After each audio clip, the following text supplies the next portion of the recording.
Welcome guys, Erdo the Reaper, and guys, welcome back to the channel. Today guys, I'll be reacting to another ViniTube video, and this time I'll be reacting to top 10 epic anime fights of 2019. I love anime, so I can't wait to see what this guy has compiled. Guys, if you end up liking this video, ensure you drop a like on it, and if you're new to the channel, ensure that you hit a subscribe button. Alright, let's dive into it. Alright, I don't recognize this anime. Had enough of anime fights yet? Don't leave just yet. Shit. You see, with so many blockbusters headlining the year as it draws to a close, I can't help but release another video focusing on anime fights for you to enjoy. Whether it's good animation, driven storytelling, or flat if out I can recognize visuals, any of these animes. These fights are sure to quench the fighting spirit that thirsts for battles only anime can deliver. I love animes, but I don't think I've watched enough animes. I think I watched One Piece, I watched a little bit of Fairy Tail, I'm watching Fate now, I've watched Bleach, I've watched Naruto, I watched Sword Art Online. I've watched a bunch of animes, but I don't think and my current animes that I'm watching, who can forget My Hero Academia, Attack on Titans, man, these are some epic animes. So let's see what this guy's have compiled. Next time you're taking a look back at what an awesome year 2019's been, these fights will surely resurface in your mind. So without further ado, let's dive into the top anime fights of 2019. Oh yes, that's Attack on Titan. Thorfinn versus Torkel, Vinland Saga.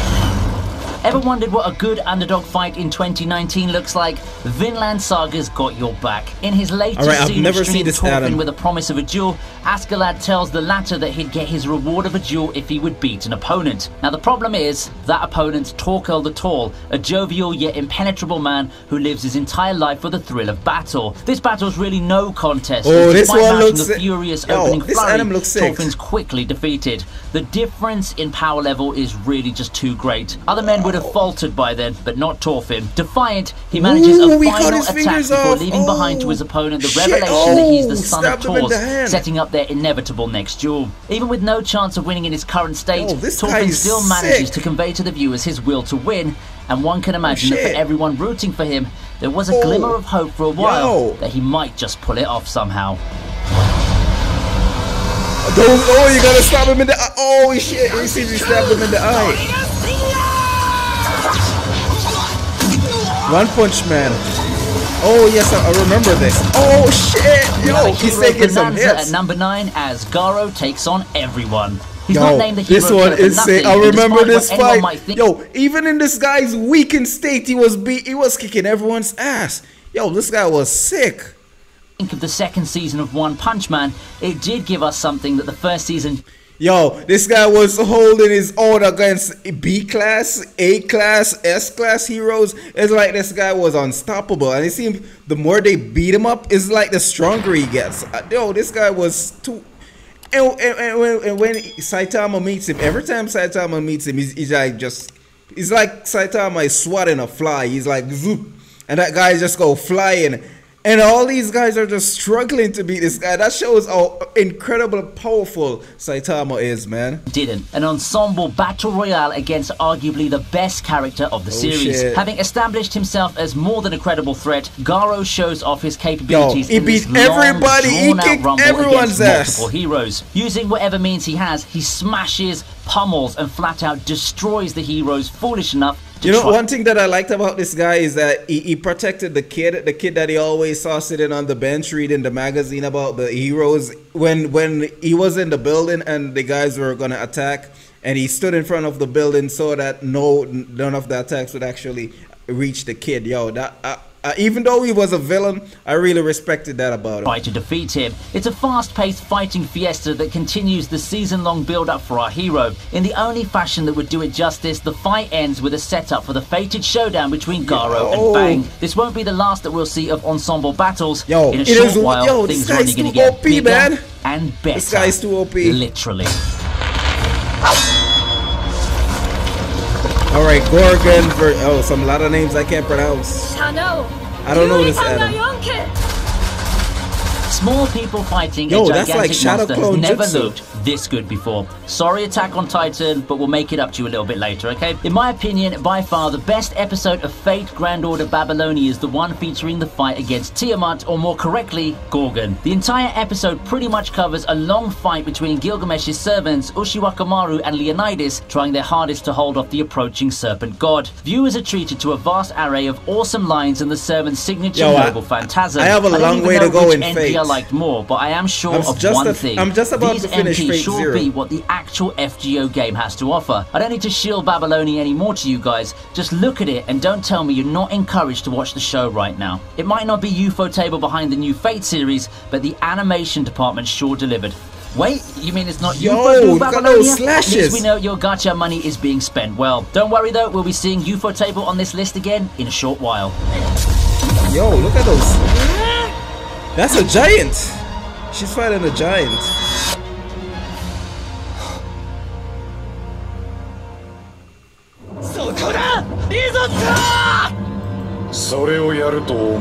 Okay, I don't know this anime.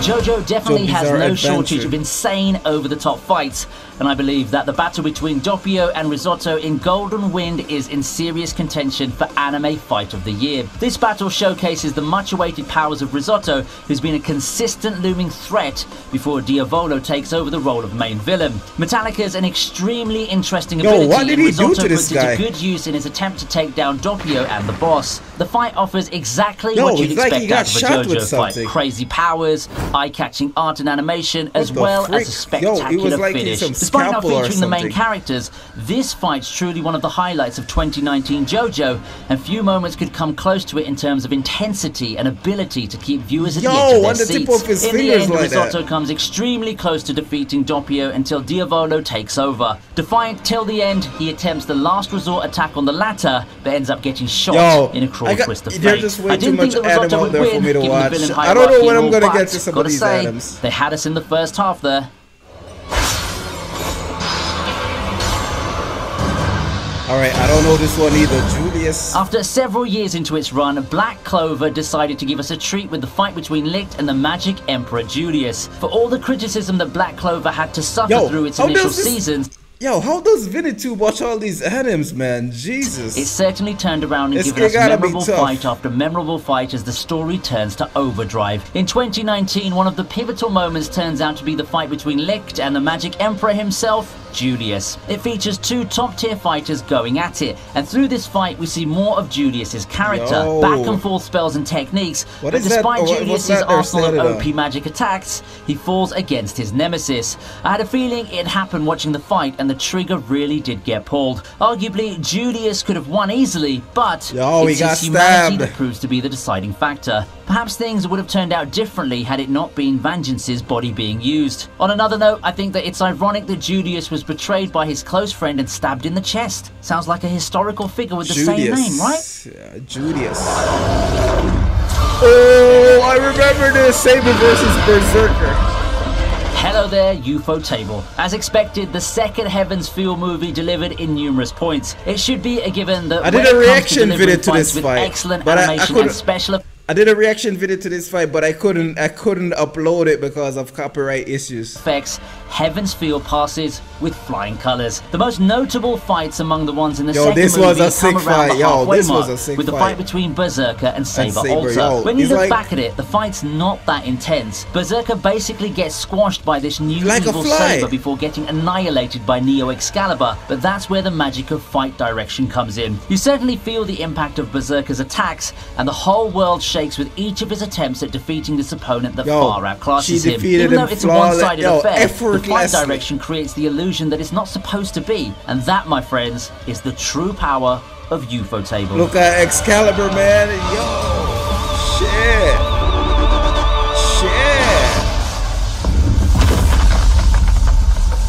That was tight. That was it. Doesn't matter what you do, you cannot defeat me. So wait, no One Piece on this? Battles within the mind are something of a commodity. Often we see our hero facing off against an evil self or an enemy who tries to invade his mind and turn him to the side of darkness. While such context not that far off from the fight at hand, we've got to hand it to Mob Psycho for giving us a nice display of such a fight in 2019. Battles that take place within one's mind help showcase a creator's creativity, and the multiple dimensions in which Mob and Mogami's battle takes place shows just that. Mob Psycho's much acclaimed animation and presentation takes center stage in this battle that's full of twists and surprises. The icing on the cake is the reveal of Mob's question mark percentage mode, arguably one of the titular character's most powerful and amazing forms. If you want an example of good interdimensional fights this year, Mob Psycho's Mob vs Mogami fight's worth the watch.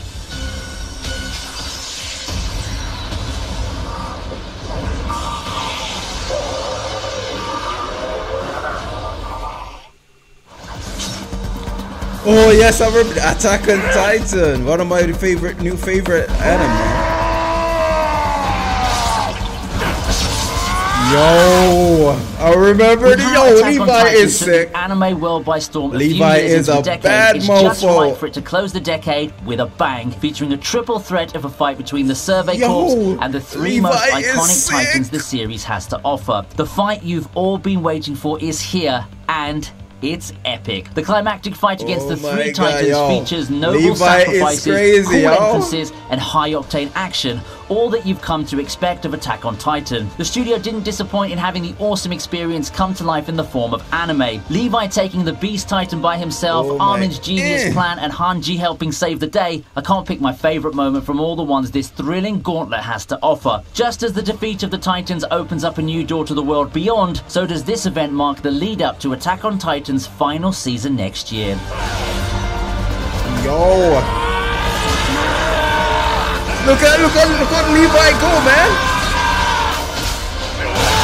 Oh, jeez! Yo, look at Levi! Oh my God! Look at Levi! Shit! Damn! One Piece! Oh yes! I remember this, Luffy versus Katakuri.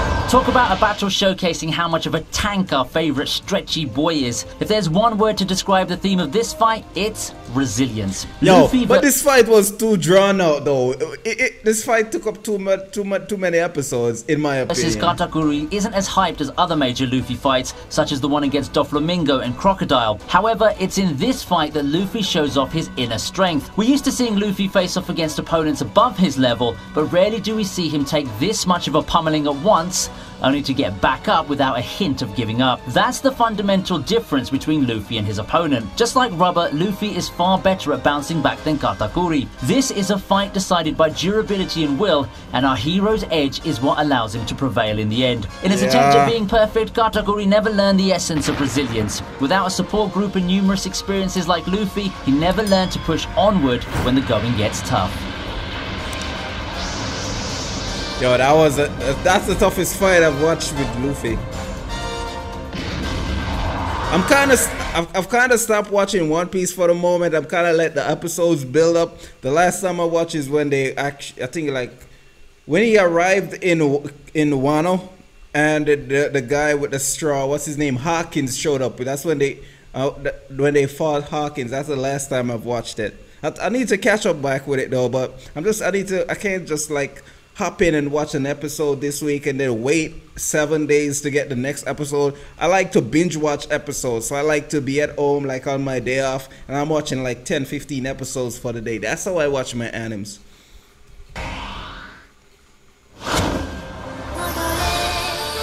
Alright, I don't know this one. This one is number 5, Demon Slayer. It's pretty poetic, isn't it? Did anyone expect to see the #1 fight of 2019 to come so late in the year? A little past the halfway mark of the year, and Ufotable decides to drop this bombshell of a fight on us. Leading up to this point, Demon Slayers enjoyed quite a bit of popularity, although the hype from the manga had yet to seep its way to the anime adaptation. Count on Ufotable to turn things around, as the masterfully animated and directed battle against Rui had the entire world talking about this new shonen star. Suddenly, Demon Slayer's on everyone's radar. popular, while the mass acclaim and the series memes completely took over the internet. In addition to the wonderful animation and direction, the fight also had its share of suspenseful moments, and coupled with the hair-raising soundtrack and acting, Ufotable made a winner out of an anime fight that far surpasses what the manga has to offer, a true rarity among adaptations. Yo, I need to watch this.